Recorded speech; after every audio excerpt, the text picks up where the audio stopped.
Hello and welcome to Owl's Air Guns. Hey, we are back to our custom 2240 pistol project.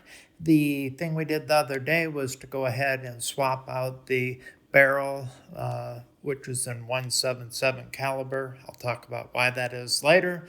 It is a 10.7-inch barrel that came off of a Crosman 1377. Also, we switched out the bolt for the matching caliber, reused the breech, but I want to talk about breeches later on in this episode. Now, we have not done anything to tune the pistol, nothing to the valve or springs or anything like that. Going to be doing that next. The first thing I wanted to do was go ahead and get a benchmark using the factory valve and seeing what the conversion to 177 caliber would do to us velocity-wise, muzzle energy and that kind of thing. Now, I tested with a number of pellets, the RWS Super Points, which I really like a lot. It's an 8.3 grain pellet. The Crosman Premier Destroyers, that one is a 7.4 grain pellet. And then I had some old Gamma round ball. These were doing really well in my custom 1377, so I shot a few of those through this pistol as well. And then just for kicks, looked at some of the Crosman fast lights. Oh, the Gamos weigh in at 8.2 grains, and then we have Crosman fast lights, and I believe those are 5.4 grains. Doing the testing, placed a number of shots in each caliber, did an average, and then calculated. Crosman Destroyers, they turned in an average of 567.8, so 68 feet per second, and then that translates into 5.64 foot-pounds of muzzle energy.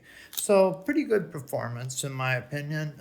Also, the RWS Superdomes, which were 8.3 grains, they had an average of 529 feet per second, and they turned in a muzzle energy of 5.36 foot-pounds. So a little less overall energy, but we're still in the same ballpark. Now, of course, the lightweight pellet, the Crosman Fast Light, we had an average velocity of 617 feet per second and a muzzle energy of 4.57 foot-pounds. So, all in all, the performance is pretty much what I would have expected. The average energy, I'm thinking of the 2240 out of the box, is right around 4.5 or 5 foot-pounds. I'll go ahead and look that up and put that on the screen here. So, we got a little bit of a velocity advantage with the longer barrel. That was to be expected. But, yeah, it sounds like we maintained our energy pretty well. Now, moving forward, I do want to switch the breech.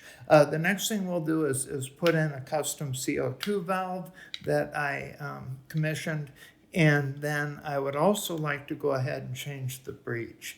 Now, we could go with a Crosman metal breech, which is always a good option, I guess.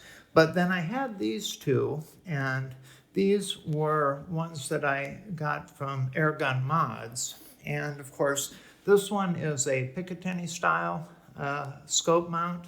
And this one is the traditional, more comparable to the Crosman steel breech dovetail style mount.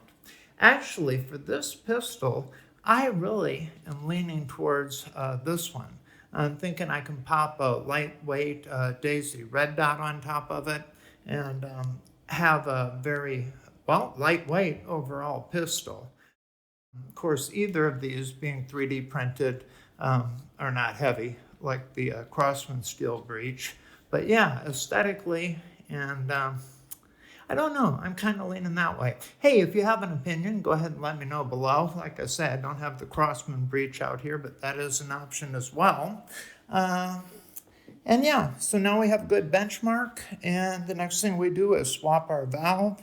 and see what that does for us. Oh, I would say I'm testing indoors, so moderators are always appreciated. And, I enjoy the TKO.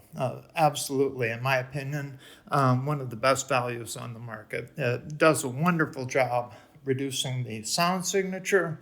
Also is, in my opinion, attractive, and I like the small diameter. It lends itself well to the shooting I do.